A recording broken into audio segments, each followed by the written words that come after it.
ওকে, এখন আমরা দেখব ইনফিনিটি লুপ। হ্যাঁ, ইনফিনিটি লুপের মধ্যে আহ, তো আমরা এটা ইউজ করি না, ইউজ করবো না।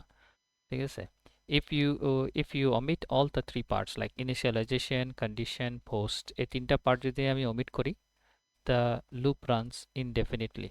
ঠিক আছে, এটা কি হয়, ইনডেফিনিটলি চলতেই থাকবে, চলতেই থাকবে, চলতে থাকবে। at one time এটা আপনার র্যাম এর সব কনজিউম করে ফেলবে, দেন the computer will shut down or will restart।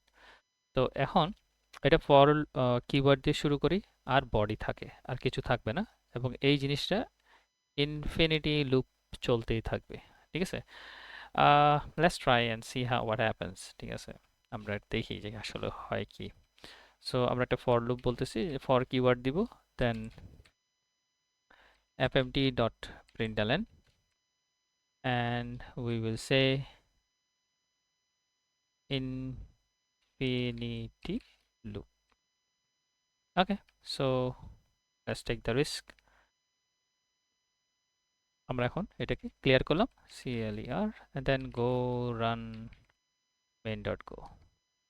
So এই লুপটা এখানে খেয়াল করবেন, এই জায়গায় it will be running running running infinity of time, এটা চলতেই আছে। ঠিক আছে, সো আমি এটাকে অফ করতেছি। Yes, so loop stop. So এটা হতে থাকবে কি, it will keep on running, keep on running. ঠিক আছে, সাধারণত আমরা এটা ইউজ করব না, ইউজ করি না। আহ, আমরা এই ধরনের লুপগুলি আমরা সবসময় ইনিশিয়ালাইজেশন, কন্ডিশন এন্ড পোস্ট দিয়ে করব। ঠিক আছে, ওকে।